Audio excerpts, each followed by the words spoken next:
যারা আছে তারা এটা করতেও ভয় পায়। আচ্ছা, এটা কি ধন্যবাদ। আপনারা নিশ্চয়ই সম্প্রতি একটা উদাহরণ সৃষ্টি হয়েছে বাংলাদেশে। রামিসা হত্যা মামলার খুব দ্রুততম সময়ে বাংলাদেশের সংশ্লিষ্ট আদালত রামিসা হত্যায় জড়িত যারা তাদেরকে খুব দ্রুততম সময়ে আইনের আওতায় বিচার নিশ্চিত করেছে। তো আমরাও চাই যে ধরনের কোনো প্রসেসে যদি ছিনতাইকারী এবং সন্ত্রাসী গোষ্ঠীগুলোকে এক দ্রুততম সময়ে কোনো বিচার প্রক্রিয়ার মাধ্যমে কোনো ট্রাইব্যুনালের মাধ্যমে যদি এটা করা যেত, তাহলে আমার মনে হয় জনগণ আরো বেশি নিরাপদ বোধ করতো। এটা শুধু আমরা তো আটক করি, তদন্ত করি, পুরো প্রসেসটা ক্রিমিনাল জাস্টিস সিস্টেমের একটা অংশ আমরা। তো বাকি সিস্টেমটা যারা সংশ্লিষ্ট তারা ভেবে দেখতে পারে।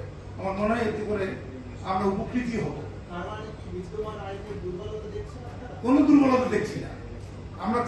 আইন তো দিনে দিনে মানুষের প্রয়োজন অনুযায়ী চেঞ্জ হয়, হ্যাঁ, এটার অ্যামেন্ডমেন্ট হয়, হতে পারে, এরকম কোনো দুর্বলতা দেখছি না।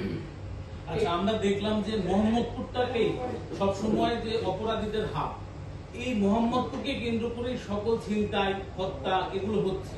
এক্ষেত্রে আমরা কি বলতে পারি যে আইন শৃঙ্খলা বাহিনী ওইখানে দুর্বল, এই জন্যই ওরা সুযোগটা পাচ্ছে? ঠিক ওরকম না, আইন শৃঙ্খলা বাহিনী দুর্বল না, বাট হয়তোবা একটা সুযোগ তারা নিচ্ছে। আমরা আমাদের প্রতিনিয়ত আমাদের আভিযানিক টেকনিক গুলো চেঞ্জ করছি, যাতে করে এই যে কালকে 6 জনকে আমরা দ্রুততম সময় ধরলাম, এর মানে হচ্ছে যে আমরা আমাদেরও আভিযানিক পদ্ধতিগুলোতে চেঞ্জ আনছি, যাতে করে তারা খুব বেশি আর সুবিধা করতে না পারে। আশা করি খুব দ্রুতই এদেরকে আমরা সাপ্রেস করতে পারবো আপনাদের সহযোগিতা চাই।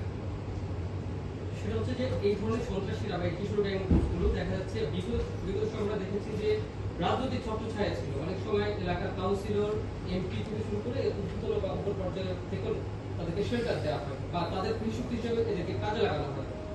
এই সময় আসলে এই ধরনের শেল্টার তারা পাচ্ছে কিনা, আপনাদের মানে প্রাইমারি ইনভেস্টিগেশনটা কি পেয়েছে? এ ব্যাপারে আমরা খুব বেশি মন্তব্য করার সুযোগ কম। আমরা ইনভেস্টিগেশন করে দেখি, মাত্রই তো একটি নতুন নবনির্বাচিত সরকার এসেছে। তো আমি যতটুকু জানি যে নতুন সরকারের এইসব ব্যাপারে একদম জিরো টলারেন্স নীতি ঘোষণা করেছে তারা। এভাবে বোধহয় সুযোগ কম, ছত্রছায়া পাওয়ার সুযোগ কম। তথ্য পেলে আপনার কি ব্যবস্থা? তথ্য পেলে আমরা অবশ্যই আইনে যতটুকু কভার করার ব্যবস্থা আমরা অবশ্যই।